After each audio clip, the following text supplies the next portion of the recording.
ჩემი მოუღლე, რომელთან ერთად 50 წელიწადი ვიცხოვრ, 9 საუკუნე. 3 დღე ის თვალებს აღარ ახელდა. სულ მეჯექი გვერდით იქნება გაახილოს, იქნება რაღაცა, უცბად გაახილა თვალები.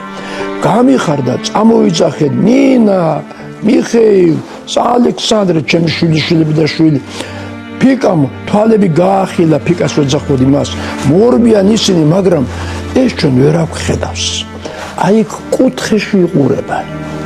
სადაც კუთხეში და იქიდან თითქოს და რაღაც დარიგებებს ღებულობს, როგორ და მოიქცეს და იწყებს ღრმად სუნთქვას და ბოლო ამოსუნთქვა და შეწყდა ცხოვრებას. ეს ხელი, რომელიც შემსხელებში მიდე, ჩაქრა. მე არ ვიცი ამ ემოციას რა დავარქვი, იმიტომ რომ ფილოსოფია შემიცვალა, ცხოვრების ფილოსოფია. ამას როგორ გავუმკლავდი, იცით? რწმენითა ვარ, სავსე და მე ვიცი რომ ის ცხოვრება არსებობს.